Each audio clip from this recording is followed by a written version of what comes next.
Yesus yang baik, terima kasih buat hari ini, buat karyamu yang begitu luar biasa buat setiap kami Tuhan. Hari ini kalau Kau mengumpulkan setiap kami sebagai satu keluarga di tempat ini, kami tahu bahwa Engkau punya rencana yang luar biasa buat setiap kami. Tuhan, kami mengizinkan Engkau bergerak dengan sebebas-bebasnya di tempat ini hari ini. Kami percaya akan firman-Mu, 1, 2, 3 orang berkumpul bersatu di dalam nama-Mu, Engkau hadir. Dan kami percaya Engkau ada di tempat ini. Kami pulang dari tempat ini bukan hanya bersuka cita, tetapi kami memperoleh kekuatan yang baru untuk kami mengerjakan bersama-sama visi Tuhan yang luar biasa di dalam kehidupan kami, melalui CG kami, untuk kota ini Tuhan, melalui gereja kami. Terima kasih Tuhan, hanya di dalam nama-Mu kami ucap syukur dan berdoa yang excited. Mari bersama-sama dengan saya katakan amin. Kita mulai sekali lagi yang paling luar biasa.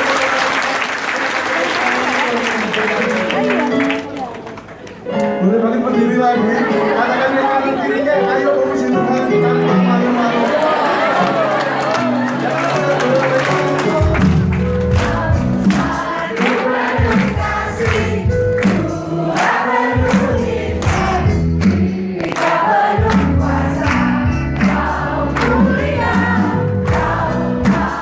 Waktu sudah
pada hidup kami.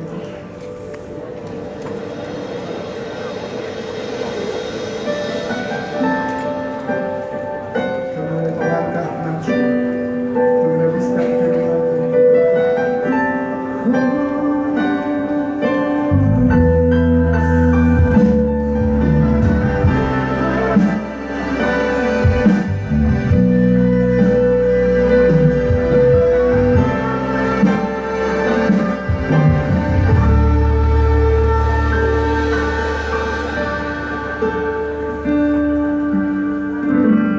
Satukan kami, satu dalam kuasa-Mu, sebab kami bersaudara.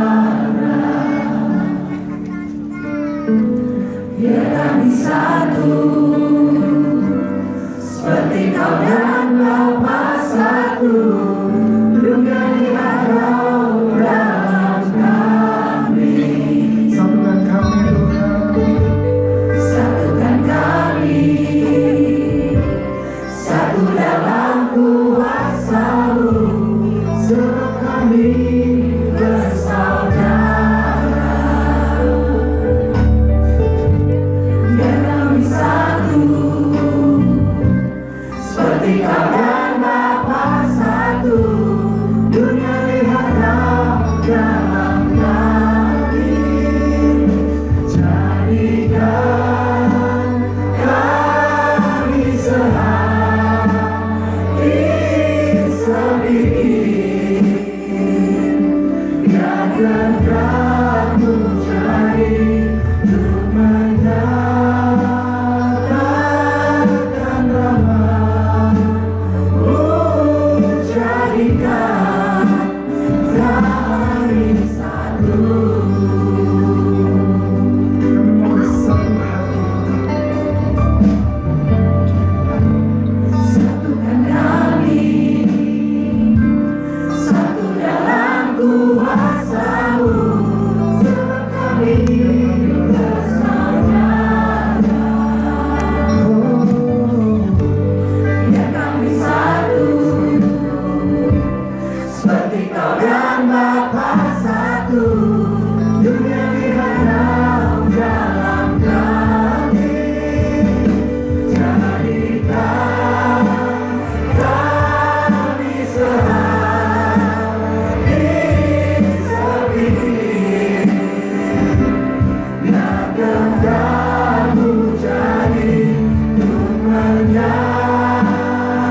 Mari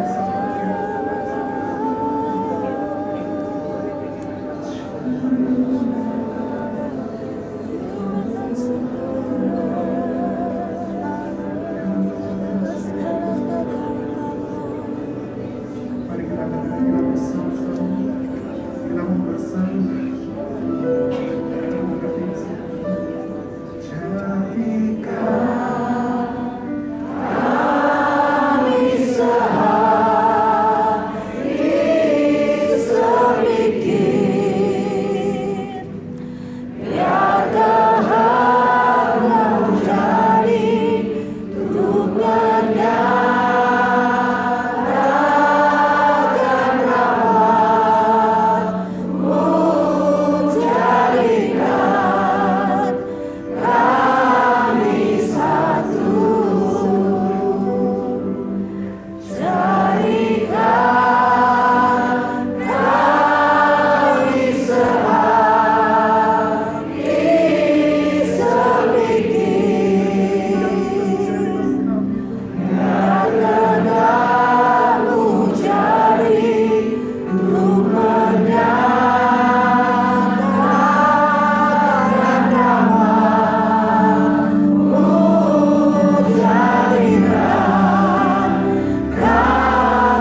seperti Engkau dan Bapa satu, kami juga bagian dari Engkau.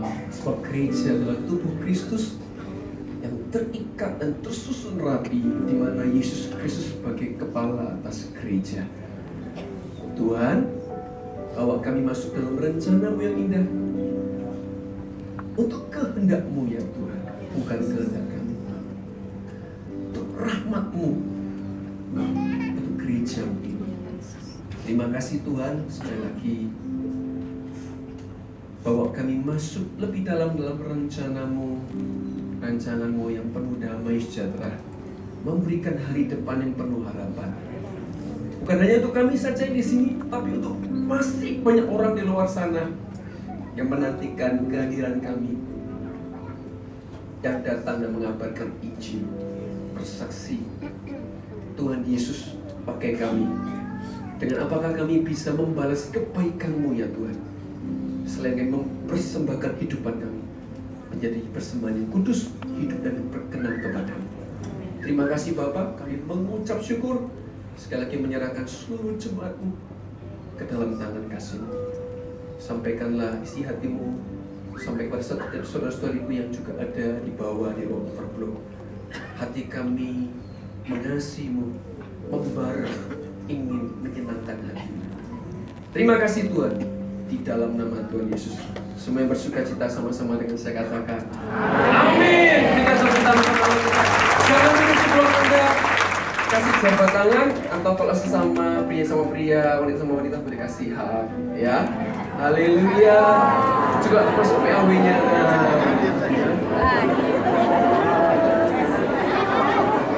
Oke. Haleluya. Silakan duduk.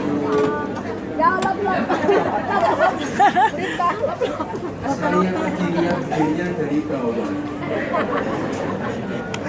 Panitianya dia nakal juga ya. Foto saya dimasukkan di sini. Saya dengar ada yang jawab Lapindo. Jadi itu yang ada di hati Anda. Ya. Tapi indahnya kita berkumpul dalam saudara seiman, sukacita bersama. Katakan amin. Ya. Saya berdoa sukacita itu harus dibawa pulang, ya. Sukacita karena bersiki di mana-mana. Saya senang loh, saya tuh follow, ya. Maaf ya, saya ini sebenarnya jarang buka medsos, ya. Kalau buka sebisa saya yang saya tahu mungkin ulang tahun atau apa saya ucapkan. Tapi mohon maaf kalau ada yang terucap atau tidak, karena memang saya ini nggak terlalu sering buka medsos, ya. Tapi ketika saya follow beberapa CG, saya lihat tuh seru-seru loh, asik-asik. Ya, saya merasakan, lihat aja merasakan sukacitanya gitu ya. Saya berdoa ya, semua CG yang ada itu menyenangkan. Katakan amin. Ya, ya. Ingat ya, CG itu seperti yang saya sampaikan di materi CGD 1, CG itu konsepnya menyenangkan dan apa? Menyenangkan dan mengubahkan. Amin. Ya, CG itu menyenangkan dan mengubahkan. Dan di dalam penerapannya kita sebut ada persahabatan, ada komunitas. Di dalamnya ada persahabatan, ya, pertemanan. Tetapi bukan hanya cuma pertemanan, harus ada pemuridan. Karena kita dipanggil bukan cuma kumpul-kumpul, kita dipanggil untuk saling memuridkan di dalamnya, sehingga amanat agung Tuhan Yesus tercapai. Katakan amin. Tolong kasih tahu kanan kiri, jangan lupa ya. Jangan lupa ya. Ya, jika untuk saudara-saudara yang ada di toko, ya kami mengasihi Anda. Kita sama-sama mau menangkap isi hati Tuhan malam hari ini. Baik, saya kasih tema untuk malam hari ini tentang menangkap hati Bapa dan mengerjakan kehendak-Nya. Kita nyanyi tadi lagu itu, oh Tuhan Kau baik. Kok bisa ya lagunya sama ya dengan apa yang mau saya sampaikan. Menangkap hati Bapa dan mengerjakan kehendak-Nya. Untuk apa kita bersatu di tempat ini? Untuk mengerjakan kehendak Bapa. Kemarin minggu saya menyampaikan tema bulanan kita, hidup dalam visi ilahi dan dalam penyediaan Allah. Carilah dahulu kerajaan Allah dan kebenarannya. Itu adalah itu intinya adalah mencari tujuan Allah dalam hidup kita. Carilah pemerintahan Allah, kedaulatan Tuhan, tujuan Tuhan menciptakan kita itu apa? Carilah untuk apa kita ada di marketplace. Apa tujuan Tuhan di dalam hidup saya berkeluarga? Secara umum kita tahu Tuhan ingin memberikan rancangan damai sejahtera, beri hari depan penuh harapan. Tapi secara spesifik itu masing-masing pribadi pasti ada tujuannya. Sama seperti puzzle, entah itu 1000 piece, masing-masing piece kelihatannya sama tapi tidak pernah sama. Sidik jari kita pun buktinya Tuhan ciptakan berbeda semua. Itu adalah bukti bahwa setiap kita, walaupun kita ini dipanggil bersama-sama sebagai orang percaya, walaupun Tuhan merancangkan damai sejahtera, beri depan penuh harapan, namun setiap kita masing-masing Tuhan punya tujuan ilahi. Kejar dan carilah itu. Maka semua yang disediakan Tuhan untuk pemenuhan tujuan Allah hidup Anda akan tercapai. Maka semuanya akan ditambah-tambahkan. Carilah dulu kerajaan Allah, kebenarannya, maka semua ditambahkan. Bukan tujuan Anda pribadi, tapi tujuan Allah dalam hidup Anda. Temukan dan cari itu. Maka ketika Anda mengerjakannya, maka semua akan ditambahkan di hidup Anda. Katakan amin. Nah, Bapak Ibu Saudaraku, kita akan mencari hati Allah. Apa sih hati Bapa itu? Ya, Lukas 15 ayat 11 sampai dengan 32. Saya akan coba bacakan dengan cepat supaya kita juga tahu ceritanya. Ya, ini kisah atau perumpamaan tentang anak yang hilang. Yesus berkata lagi, ada seorang yang mempunyai 2 anak laki-laki. Kata yang bungsu kepada ayahnya, "Bapak, berikanlah kepadaku bagian harta milik kita yang menjadi hakku." Lalu ayahnya membagi-bagikan harta kekayaan itu di antara mereka. Beberapa hari kemudian anak bungsu itu menjual seluruh bagiannya itu lalu pergi ke negeri yang jauh. Di sana ia memboroskan harta miliknya itu dengan hidup berfoya-foya. Setelah dihabiskannya semuanya, timbullah bencana kelaparan di dalam negeri itu dan ia pun mulai melarat. Ya, setiap jalan yang salah, ujungnya itu pasti, kalau tidak tembok, ujungnya pasti sesuatu yang tidak bagus. Dalam hidup kita ini hanya satu jalan yang benar, di dalam Tuhan Yesus. Di luar itu kalau kita salah jalan, kalau Anda mungkin pernah main labirin ya, wah bingung cari jalannya. Di sini jalan masuk, sini jalan keluar, bingung. Demikian hidup kita hari ini, hanya ada satu jalan yang benar. Ketika orang itu mengambil keputusan yang salah, nggak tentu orang yang banyak, berarti jalan itu jalan yang benar. Ya, si bungsu memilih keputusan yang salah, jalan yang salah. Ya, dan pada ujungnya setelah dihabiskannya semuanya itu timbullah bencana kelaparan di dalam negeri itu dan ia pun mulai melarat. Ayat 15, lalu ia pergi dan bekerja pada seorang majikan di negeri itu. Orang itu menyuruhnya ke ladang untuk menjaga babinya. Lalu ia ingin mengisi perutnya ya dengan ampas yang menjadi makanan babi itu. Waduh, menderita sekali, mengenaskan. Salah keputusan itu bisa munculkan konsekuensi. Jangan katakan itu rencana Allah. Anak bungsu yang pergi dari Bapa. Dosa lah yang memisahkan kita dari Bapa. Jangan berkata, kenapa ya? Kok Tuhan izinkan ini terjadi? Itu keputusan kita. Kita harus mengerti. Sebagai orang percaya ini hal dasar. Di dalam Tuhan itu, kalau kita jalannya benar, bukan saya katakan tidak pernah menghadapi masalah. Nggak mungkin ujungnya seperti ini. Kemungkinan besar karena kita salah keputusan, salah jalan. Tapi ada kabar baiknya. Dimanapun kita berada, di dasar jurang pun, dia itu juru selamat. Selama hati kita mau kembali, selalu akan terbuka pintu untuk kembali ke jalan yang benar. Ya.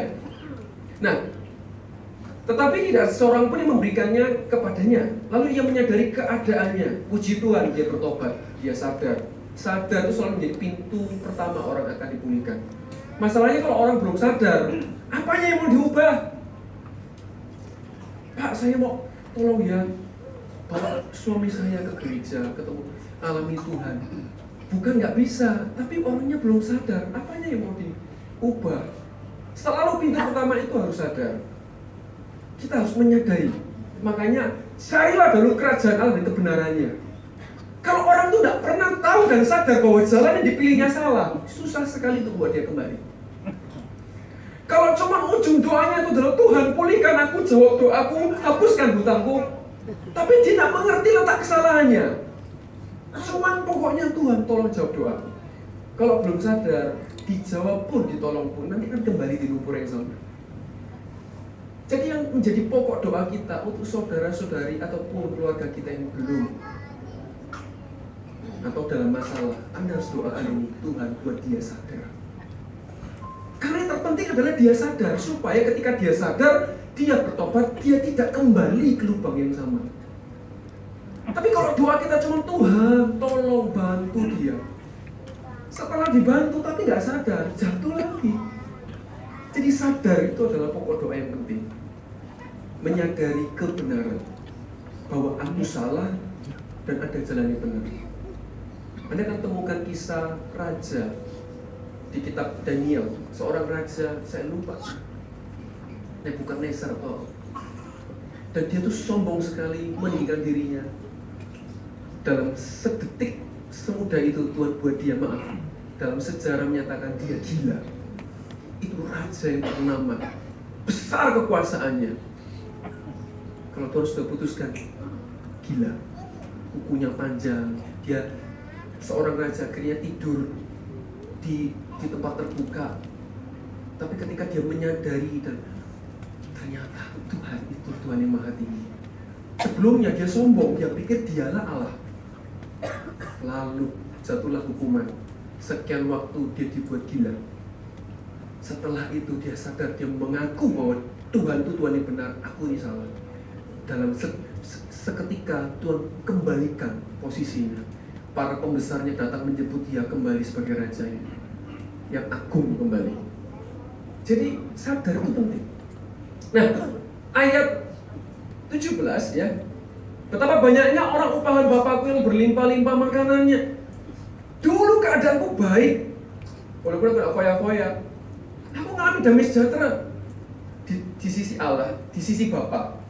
Tetapi aku di sini mati kelaparan, aku tersiksa. Aku melarat, aku dikejar-kejar rasa bersalah.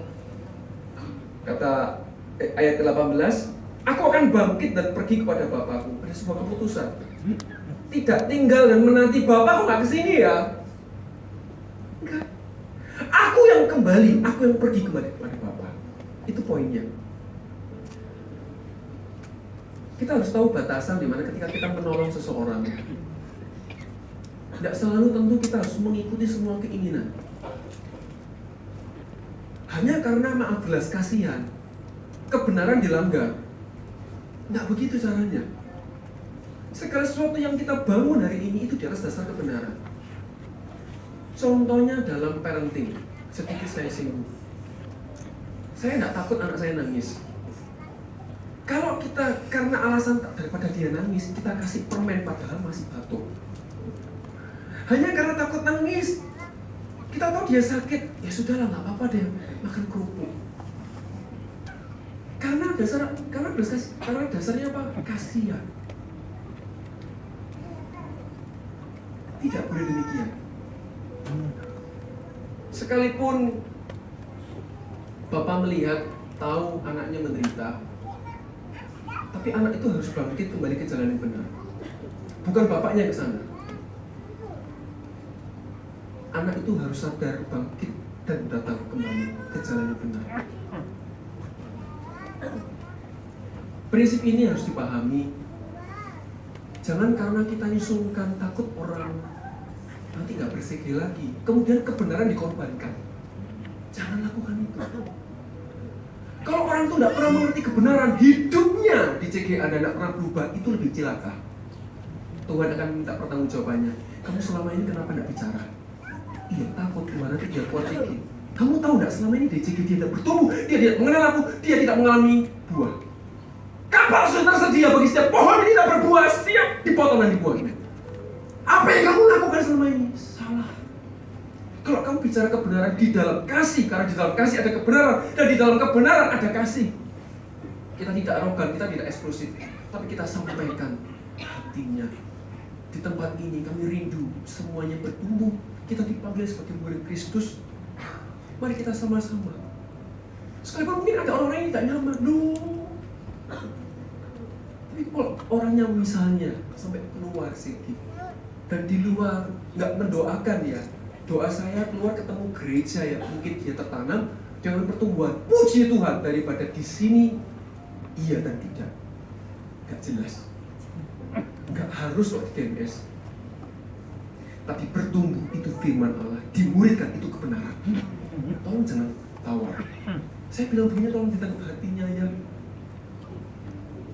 Tapi kalau misalnya keluar nih, opsi yang lainnya, ternyata malah mengalami kemunduran rohani. Bukan itu doa kita. Lalu sadar, dulu aku di CG mengalami damai sejahtera. Aku kok tinggalkan CG ya? Aku tak kembali. Benar kata-kata CG aku perlu kembali. Aku perlu sungguh-sungguh sama Tuhan. Ketika dia kembali, pintu selalu terbuka karena ini rumah. Pujilah Tuhan, kembali dengan hati yang berbeda. Itulah yang selalu kita inginkan dan rindukan.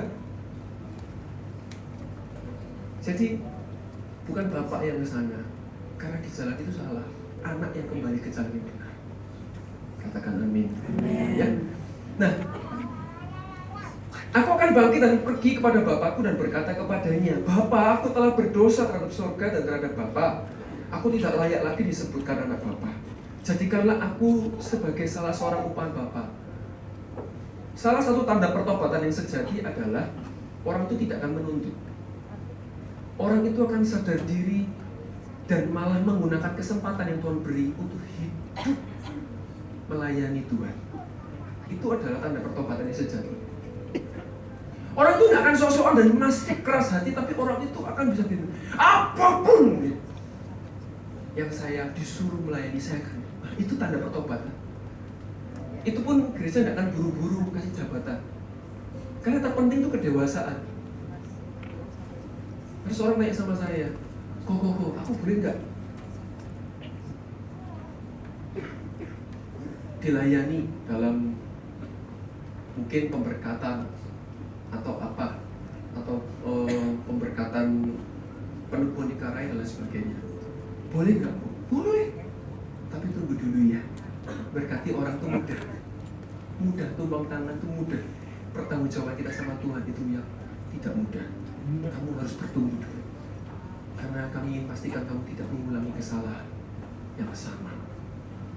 Jadi fondasinya jelas, bukan sekedar sakramen, tetapi orang ini harus mengalami perubahan, harus mengalami kedewasaan. Nah,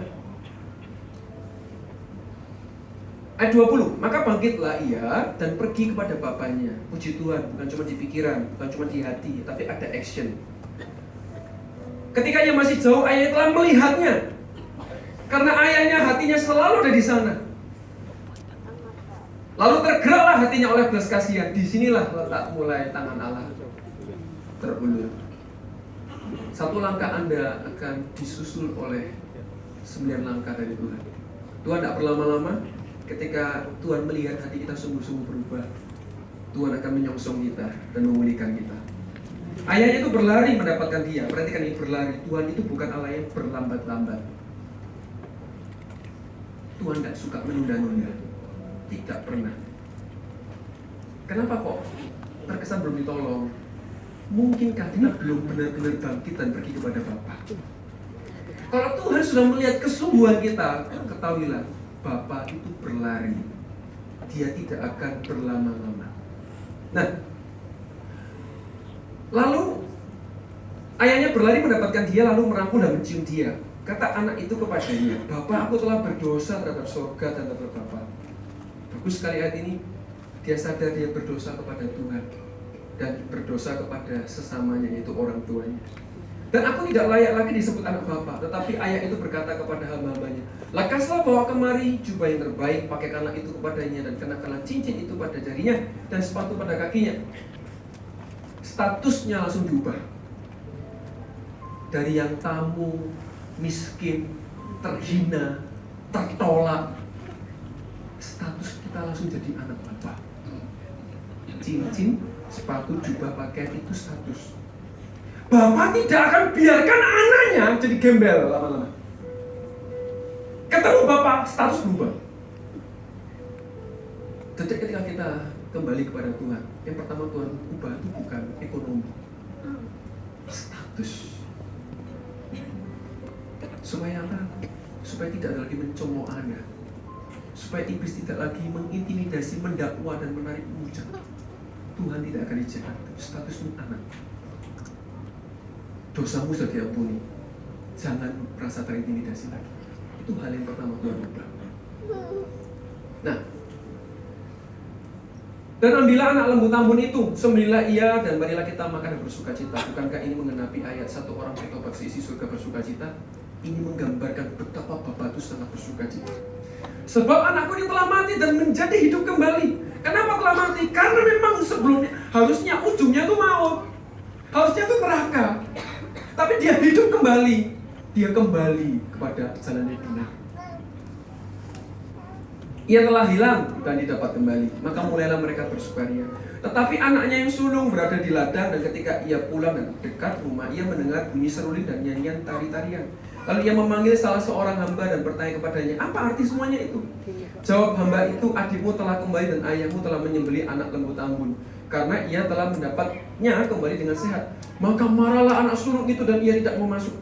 Tuh, cerita ini sudah happy ending. Kenapa kok masih ada kelanjutannya? Gak bagus. Ternyata masih ada anak sulung. Anak sulungnya ternyata bukannya happy, malah marah. Jawab ayat 28, maka marahlah anak sulung itu dan ia tidak mau masuk. Lalu ayahnya keluar dan berbicara dengan dia. Disinilah hati Bapa yang saya ingin sampaikan.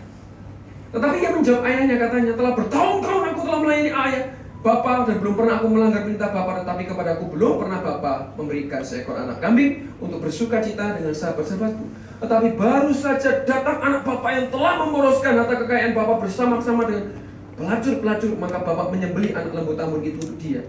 Kata ayahnya kepadanya, anakku, engkau selalu bersama-sama dengan aku dan segala kepunyaanku adalah kepunyaan. Artinya begini, kamu itu sudah di sini enak. Kamu di gereja mengalami damai sejahtera Allah. Kamu tahu kebenaran. Kamu dikasih kesempatan boleh melayani. Kamu ini ada bersama-sama dengan aku. Kamu nggak lihat adikmu itu menderita. Kamu masa nggak ngerti hati Papa? Masa dalam pikiranmu itu cuma untung, rugi, benar salah. Apa untungnya kita terima dia lagi, Bapak? Dia sudah memboroskan. Dia tuh salah, aku ini benar. Bapak tuh sedih. Kita patut bersukacita seharusnya dan bergembira karena adikmu telah mati dan hidup kembali. Ia telah hilang dan dapat kembali. Inilah hati Bapa. Kalau di pasal-pasal sebelumnya konteksnya Tuhan bicara tentang satu jiwa berharga, dirham yang hilang, domba yang hilang. Tapi yang ketiga perumpamaan yang disampaikan Tuhan ini bicara tentang hati Tuhan. Yang menarik, ada tokoh sulung yang Tuhan munculkan. Seakan-akan Tuhan mau bilang, kok gak ada yang ngerti hatiku. Malah orang yang harusnya itu di dekatku, yang bisa bantu aku mencari si bungsu, tidak melakukannya. Inilah hati Tuhan. Nah, saya buka lagi di dalam Yohanes 6 ayat 38 ya. Yohanes 6 ayat 38.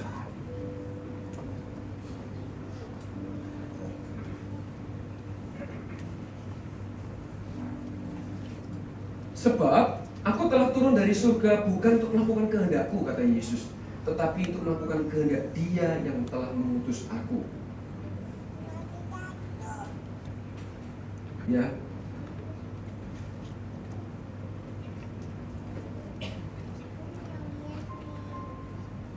Dan ayat 39, Lukas 6 ayat 39. Dan inilah kehendak Dia yang telah mengutus aku, yaitu supaya dari semua yang telah diberikannya kepadaku jangan ada yang hilang. Jangan ada yang hilang, tetapi supaya aku bangkitkan pada akhir zaman. Nah, satu ayat lagi, setelah itu saya akan jelaskan. Yohanes 9 ayat 4. Yohanes 9 ayat 4 berkata demikian, kita harus mengerjakan, saya ajak kita baca sama-sama aja, karena ini kita, ya. 2, 3. Kita harus mengerjakan pekerjaan Dia yang mengutus aku.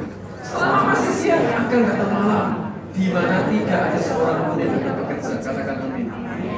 Nah, dari 3 ayat itu atau 3 perikop yang 3 ayat yang saya buka ya, tadi Lukas, Yohanes 6 dan Yohanes 9 ini, saya ingin sampaikan ini bicara tentang hati Bapa agar tidak ada yang hilang. Ini hati Bapa supaya tidak ada yang hilang.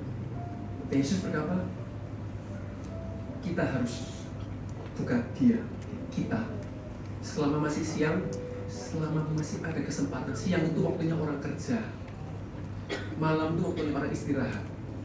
Siang itu artinya selama kita masih hidup di dunia ini.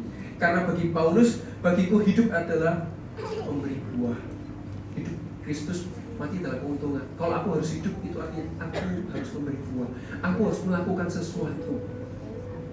Dan ketika kita hidup di dunia, mari kita berbuat sesuatu, mengerjakan kehendak Bapa. Apa kehendak Bapa? Supaya tidak ada yang hilang. Nah, di dalam Lukas tadi ada 3 tokoh, saya akan jelaskan. Tokoh yang pertama adalah tokoh si bungsu. Tampilkan poin saya yang pertama. Nah, si bungsu adalah gambaran orang yang hilang, menjauh dari Bapa, menderita foya-foya sendirian, salah jalan atau salah keputusan.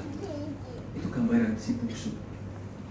Ya, nah, kita tahu di luar sana ada banyak si bungsu. Yang kedua, tokoh kedua adalah si sulung. Si sulung tidak berbuat apa-apa, menyalahkan si bungsu. Ya, dalam pemikirannya salah benar untuk rugi. Dalam hidup ini kalau Anda perhatikan, kita bisa menjumpai tokoh si bungsu, ada si sulung. Kalau di gereja isinya si bungsu dan si sulung berantem terus, Bapak Ibu.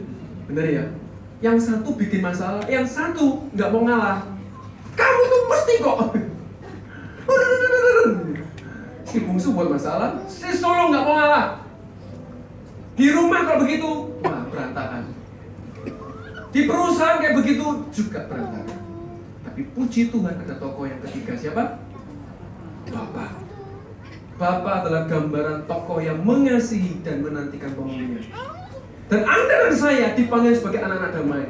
Jangan menjadi bungsu, jangan menjadi sulung, jadilah Bapa. Karena kita anak Bapa. Kita bukan anak bungsu, anak sulung, kita anak Bapa. Amin. Coba bilang kanan kirinya, aku anak Bapa. Nah, kita mengasihi dan mengerjakan kehendak Bapa. Setiap kita lakukan peran ini, maka lihatlah hidup kita akan disertai Tuhan. Karena ini tujuan ilahi dalam hidup kita. Inilah carilah dalam kerajaan Allah dan kebenarannya, maka semua akan ditambahkan. Maaf ya, kok pasangan Anda tuh misalnya ini ya, misalnya Anda merasa bisa benar bisa salah ya. Pasangan tuh bukan masalah. Jangan jadi anak sulung. Jadilah siapa? Bapa. Bapa tuh artinya besar. Gak apa-apa. Ayo kita benahi sama-sama. Bisa nggak begitu? Bisa. Tapi egonya ditaruh loh. Rugi loh. Berkorban. Ya, harus mengampuni. Tapi kalau ada tokoh Bapak di CG, di CG, kemudian di pelayanan, di rumah tangga, di keluarga, di pekerjaan, apapun masalahnya bisa pulih. Katakan amin. Amin. Tapi kalau isinya anak-anak, hanya anak bungsu dan anak sulung. Di rumah saya ada 3 anak-anak, namanya anak-anak ya begitu. Dedi, Cice ini, Dedi si Exo ini. Ya itulah anak-anak. Itu sebabnya saya selalu dorong Anda jangan jadi anak-anak. Ya, Bapak kan harus punya hati anak, kelakuan jangan seperti anak-anak. Hatinya Paulus tulus, ya mendekat kepada Bapa, tapi kelakuannya jangan seperti anak-anak. Harus seperti Bapa yang mengasihi dan merindukan pemulihan. Ya, saya tahu, saya juga dulu bertumbuh di CG. Ingat ya, nanti dengar baik-baik. Panggilan kita adalah mencari si bungsu ini. Nanti pastilah Tuhan akan tambahkan orang-orang yang belum kenal Tuhan. Berbagai macam kita adopsi di rumah kita, rumah rohani ini. Tolong persiapkan diri Anda. Akan berbagai macam orang datang dan masuk. Kelakuannya juga macam-macam. Sungguh, saya bilang ini tidak perlu dinubuatkan, ini fakta. Dan tolong jangan cari yang matengan. Pindahkan jemaat gereja orang ke sini, jangan. Saya tidak pernah ajarkan ini dia. Cari orang-orang yang hilang di luar sana. Ketika ada di CG Anda, tugas kita adalah mengubah dari from zero to be hero.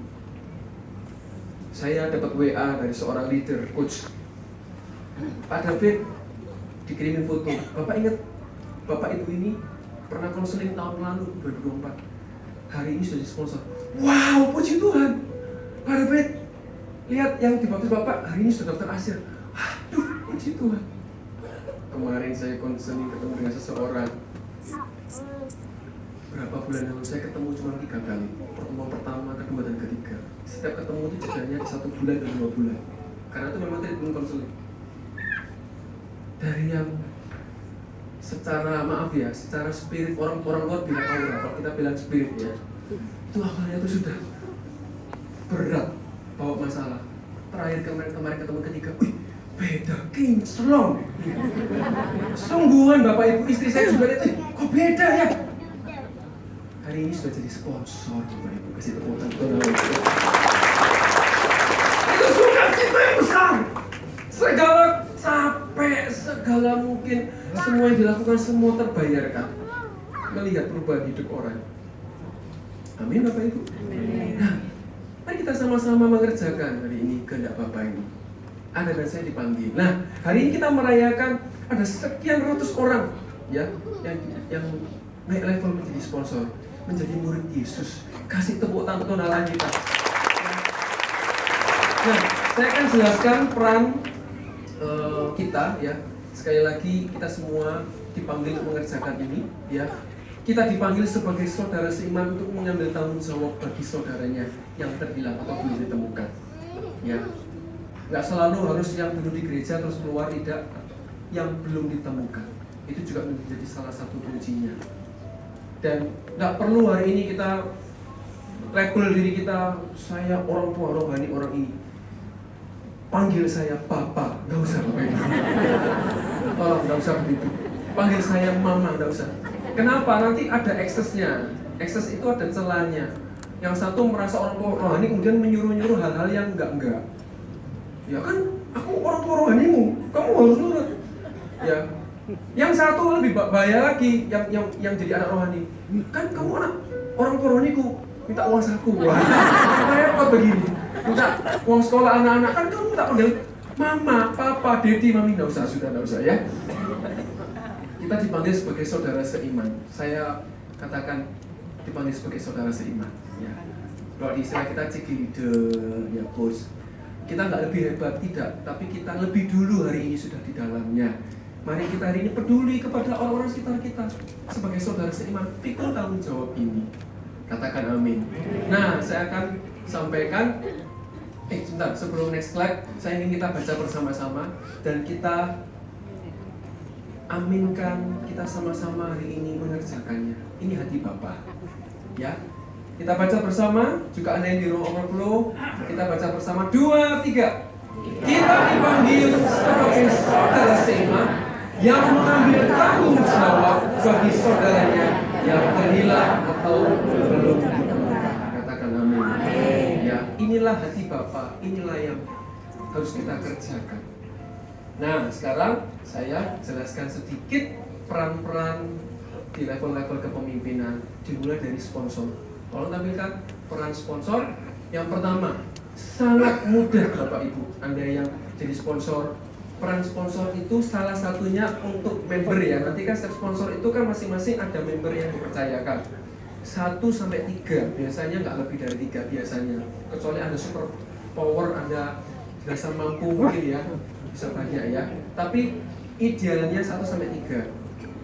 Dan apa yang Anda lakukan untuk orang-orang yang Anda sponsori ini, ya, bukan sponsori duit, bukan, ya, bukan. Tetapi Anda mendoakan member itu. Setiap hari doakan. Saya sebagai gembala Anda, saya setiap hari mendoakan TL saya, PIC gembala dan full member. Karena banyak saya gantian. Ya, saya puluhan. Kalau Anda kan cuma 3, doakan tiap hari. Doakan tiap hari mereka ini. Itu panggilan kita. CGL mendoakan sponsornya. Kalau CGL di dalam satu CGL punya 2 sponsor, kan nggak banyak yang doakan. Atau 3 sponsor. Doakan setiap hari.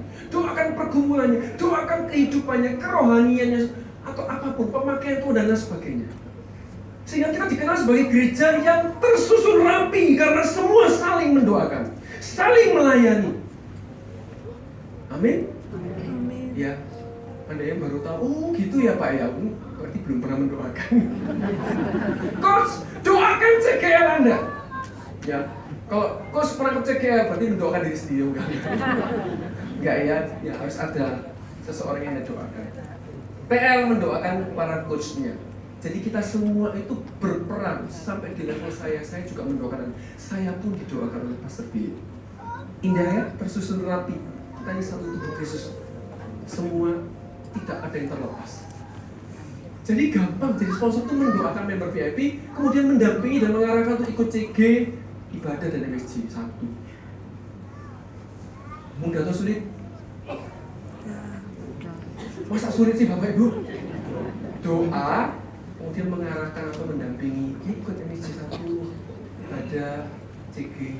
Sudah. Coba bilang kanan kirinya. Gampang. Gampang. Cuma ini. Ya. Gampang, Pak. Makanya saya katakan, Ya, ternyata baru oleh tahu karena itu saya lagi nih. katakan bahwa sebagai seorang sponsor, Anda berfungsi sebagai murid Pak ini, Pak. Kristus. Di level ini, Anda sudah mengambil bagian. Ternyata baru tahu cuman ini ternyata. Dengan bangga kelak kita dipanggil. Kita nggak malu, nggak tertunduk, karena kita ambil bagian. Kamu salah mendoakan. Amin. Yang kamu doakan. Ini bagian yang kita bisa Selama ini saya jadi CGM. ya, seharusnya idealnya satu sponsor itu handle 1-3 member saja. Ya. Kalau belum ada bagaimana Anda doakan siapa yang Anda bisa sponsori ya. Sekali lagi sponsori bukan bicara sponsori.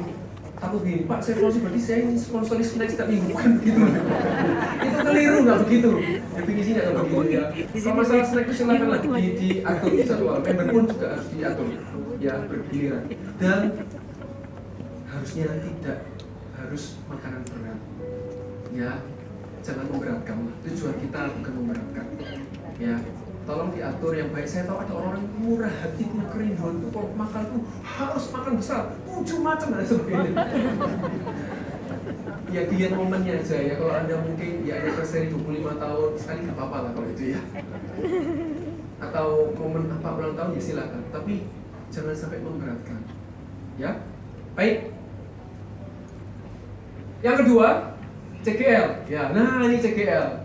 Mendampingi pertumbuhan sponsor di dalam memimpin doa, pujian, bersaksi, dan mengizini tugasnya CGL. Ya, jadi CGL tugasnya lebih levelnya lebih tinggi. Nanti silakan pertemuan sama para sponsor, didampingi, diajak. Ya, saya kemarin pertemuan Zoom, saya ajari bagaimana CGL harus meluangkan waktu. Ya, berikutnya, ini sekilas-sekilas aja ya. Nanti akan saya jelaskan di CGT 2, 3, dan 4. Coach, membantu CGL menemu. Jangan bilang gini loh, oh coach itu enak, tugasnya sudah ringan, sudah nanti akan CGL lagi. Suka-suka datang, itu belum paham maksud saya. Coach itu tanggung jawabnya besar. Membantu CGL menemukan kendala-kendala yang terjadi di lapangan dan memberikan solusi. Mentoring. Secara berkala, tanya apa kesulitannya. Siap turun tangan, membantu di lapangan. Itu coach. Minggu depan saya akan adakan pertemuan dengan para TL. Saya sudah mendata nama member dan sponsor Anda. Nanti saya akan tanya, member ini kenapa belum jadi sponsor ya? Anda harus bisa jawab.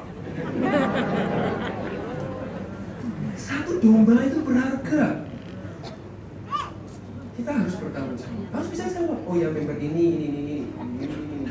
Ya, siap-siap belajar ya nanti ya. Ya. Yang keempat, peran TL. Nah, peran TL lebih besar lagi tanggung jawabnya untuk bisa memproyeksikan pengembangan CG ke depan. Ya, perumahan mana, pemukiman mana yang belum ada CG? Bagaimana kita bisa menjadi jawaban tempat-tempat yang jauh itu? Sampai hari ini loh, kalau dapat CG wilayahnya jauh, kasihan nggak ada yang kehandle. TL harus bisa menguasai wilayah. Oh ya Pak, member saya ada yang lokasinya di perumahan itu. Belum ada CG di sana sih, member saya ada yang punya rumah di sana. Kita proyeksikan nanti schedule ke depan kita rintis. Kan, mikirnya lebih besar tanggung jawabnya. Kalau tanya gembala, lebih banyak lagi Bapak Ibu. Yang dipikirkan banyak, operasional, urusan yang di luar pengembalaan, semua itu juga diurusin. Perizinan, pembangunan gereja, belum lagi yang lain-lain dan sebagainya. Semuanya ini harus kita tahu bersama-sama. Dan saya percaya Tuhan menyertai kita semua, katakan amin. Ya, kasih tepuk tangan untuk hal kita. Dan saya akan menunjukkan untuk leader-leader yang sudah dibangkitkan di momen ini, ya, ini masih terus akan berlanjut. Ya, ada 5 coach baru, ada 11 CGL baru dan 185 sponsor baru. Murid-murid Kristus dibangkitkan dan saya rindu Anda semua yang sudah mengerti. Oh gitu toh Pak, saya takut loh Pak, sponsor itu apa Pak? Ya sudah, saya keluar dari sini, saya mau jadi sponsor. Nah itu yang saya nantikan nanti ya. Oke, next slide. Ini beberapa foto-foto Anda yang ganteng-ganteng, cantik-cantik. Saya doakan ya, semakin bagai Tuhan. Kelihatan nggak?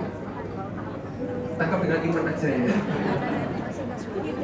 Ya, kasih tepuk tangan buat Bapak Ibu Saudara yang cantik ya. Oke. Ada satu foto studio kan? Ya. Oke, ada lagi? Sudah ya? Oke. Lagi, next, ada lagi? Oke. Ya, nanti kita doakan sama-sama. Baik, saya undang kita berdiri bersama-sama. Haleluya. Saya bersyukur dan bangga melihat Anda semua naik level, sukacita sendiri. Dan saya dorong berikutnya, para member-member berikutnya untuk hari ini kita sama-sama maju. Ya, tidak sulit. Dan bahkan Anda sudah pulih sah. Anda berbangga, Anda sudah menjadi murid Kristus. Karena Anda sudah mengambil peran. Katakan amin. Kasih tepuk tangan Tuhan. Kita sama-sama datang kepada Tuhan. Terima kasih Tuhan Yesus buat kasih di tengah-tengah kami.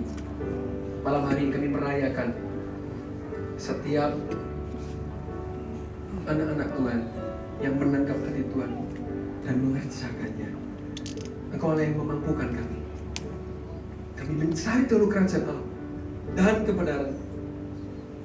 Engkau Allah yang mencurahkan, melimpahkan, menambahkan segala sesuatu untuk menyediakan apa yang kami butuhkan. Bapa, mampukan kami. Bukan karena kami mampu hebat, berpengalaman, tidak. Tapi kami cuma menangkap hati Bapa dan mengerjakannya. Terima kasih Tuhan. Terima kasih Tuhan Yesus. Haleluya. Betapa hatiku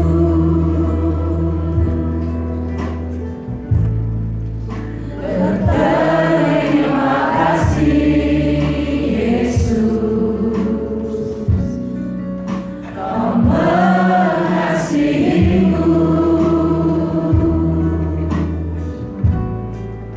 Kau memilikiku. Betapa hatiku, Betapa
leader, entah sponsor, cheerleader, ataupun coach yang baru saja dilatih, boleh angkat tangan Anda di tempat.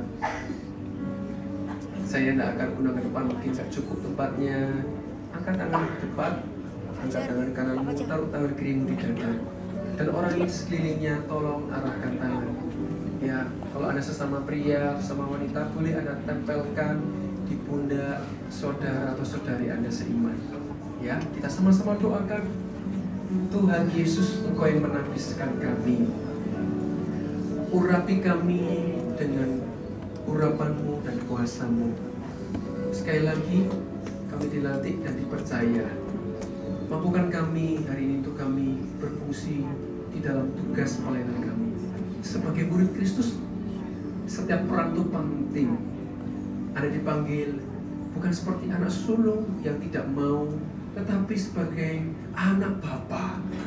Engkau dan aku adalah anak Bapa yang mengadopsi, menangkap hati Bapa dan mengerjakannya. Tuhan memampukanmu, saudara-saudariku. Ketika engkau berdoa tumpang tangan, yang sakit disembuhkan. Amin.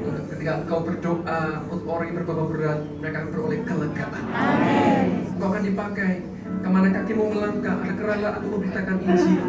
Engkau akan lihat orang-orang akan menerima Yesus. Sekalipun kau terbatas seperti Musa, namun Tuhan memilihmu karena engkau adalah anak Bapa. Aku berdoa dan mengutusmu hari ini di dalam nama Yesus, pergilah dan jadikanlah semua bangsa murid Yesus. Dan ketahuilah Yesus menyertai kita sampai pada akhir zaman. Jangan takut, Roh Kudus menyertaimu dan memampukanmu dalam segala yang kau butuhkan untuk menggenapi tujuan visi ilahi dalam hidup. Dalam nama Tuhan Yesus Kristus. Dan berikutnya saya akan berdoa untuk setiap para pemimpin, entah yang baru dan yang lama. Angkat tanganmu di tempat. Katakan, hanya ini Tuhan. Hanya ini Tuhan. Ini hidupku Tuhan. Segala hidupku, jiwa dan ragaku, serta ku miliki harta kekayaan yang cukup berarti.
Tuhan, hari ini kami semua menangkap hati-Mu. Kami mengerti kerinduan-Mu, supaya jangan ada satupun yang terhilang. Dan kami akan mengerjakannya, karena kami adalah anak-anak Bapa. Terima kasih Tuhan Yesus, Kau sungguh baik. Kami mengasihi-Mu Tuhan. Mari semua Tuhan, angkat kedua tangan-Mu. Tuhan, hamba bersyukur untuk anugerah yang Kau beri. Hamba berdoa untuk saudara-saudariku. Kalau Engkau bisa pakai hamba, siapa hamba ini? Engkau bisa pakai setiap kami. Pakai seluruh kehendak-Mu ya Tuhan Yesus. Pakai dalam kehidupan keluarga kami. Pakai dalam kehidupan pekerjaan kami, usaha kami, pelayanan kami. Orang-orang yang kami jumpai dan temui boleh merasakan kasih Tuhan. Mereka boleh hari ini merasakan kehangatan kasih-Mu. Mereka boleh tahu perbuatan-Mu yang ajaib. Hamba berdoa pakai kami lewat lidah bibir kami. Mereka boleh mendengar kesaksian. Mereka boleh dipulihkan. Mereka boleh mengalami kasih Tuhan. Sehingga lebih banyak lagi orang-orang hari ini yang mengenal kasih Tuhan, kembali dari hidup yang salah, dari jalan yang salah, yang mereka tersesat, mereka yang hancur, mereka yang sendirian. Mereka boleh ada di tempat ini, boleh merasakan kasih-Mu seperti kami merasakannya. Terima kasih Tuhan. Hamba berdoa, Engkau memelihara, Engkau lah hari ini Allah yang menjadi jaminan kami. Engkau tak pernah tinggalkan kami. Terima kasih Tuhan. Dan Bapak Saudara yang terkasih, sekarang pulanglah, terimalah pengurapan yang datang daripada Allah Bapa kita, yang menjadikan kita anak-anaknya, yang menjadikan kita murid-murid Kristus, yang mengurapi kita hari ini dalam segala perkara, dalam segala apa yang Kau kerjakan. Tuhan buat berhasil, Engkau dijadikannya kepala bukan engkau. Engkau diangkatnya terus naik dan bukan turun. Terimalah berkat-berkat yang terbaik ini di dalam nama Tuhan Yesus Kristus. Semua yang percaya sama-sama dengan saya katakan amin. Haleluya. Silakan duduk Bapak Ibu Saudara yang terkasih. Sebentar saya akan ajak kita untuk tutup dengan satu ucapan atau satu kalimat yang kita nanti rekam ya, sebagai penutupan celebration ini. Kita mau sama-sama nanti. Silakan ke media. Jadi kita mau bilang begini ya, gini, sampai tangan di kepala ini, we are ready for revival. Terus baru tepuk tangan. Hati-hati loh, kalau sudah begini masih belum, hati-hati.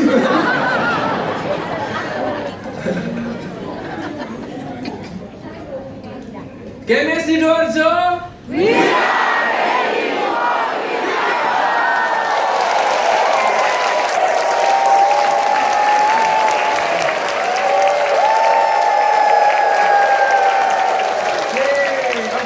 Terima kasih Bapak Ibu, kasih salam kanan kirinya Tuhan Yesus. Come on, hands up!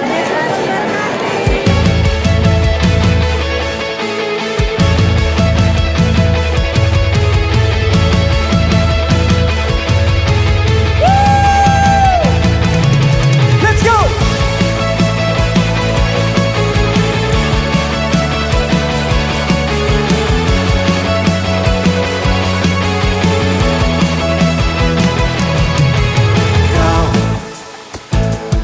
Memanggilku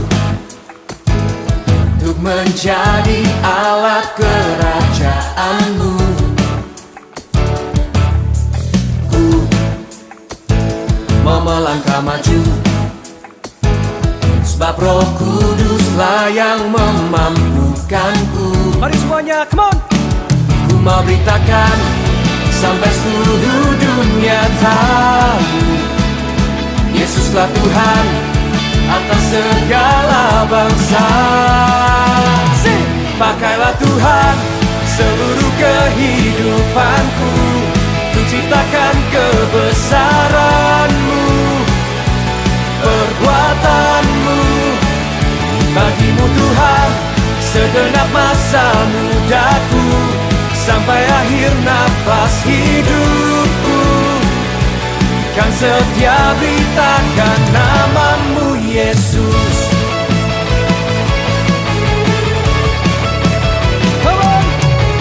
Kau telah memanggilku untuk menjadi alat kerajaan.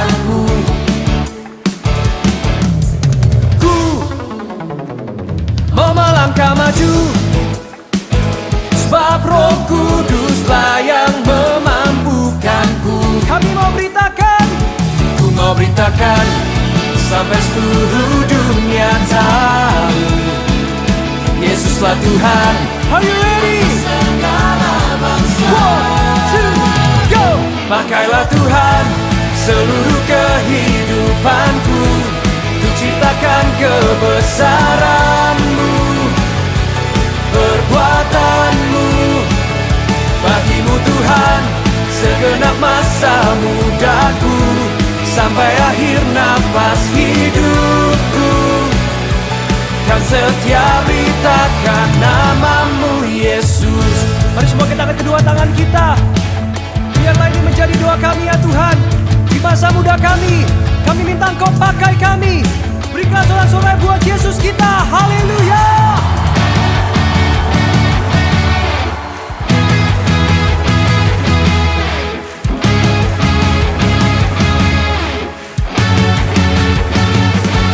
Here we go. Hey, hey, hey, hey, hey, hey, hey, hey, hey, hey, hey. Semuanya. Ku mau beritakan sampai seluruh dunia tahu Yesuslah Tuhan atas segala bangsa. Ku mau beritakan sampai seluruh dunia tahu Yesuslah Tuhan atas segala bangsa. Wow. Pakailah Tuhan seluruh kehidupanku, untuk ciptakan kebesaran-Mu, perbuatan-Mu. Bagimu Tuhan segenap masa mudaku, sampai akhir nafas hidupku. Kan setia beritakan nama-Mu Yesus. Kan setia beritakan nama-Mu Yesus. Wow. Setia beritakan nama-Mu. Sorak-sorai yang meriah buat Tuhan kita. Haleluya.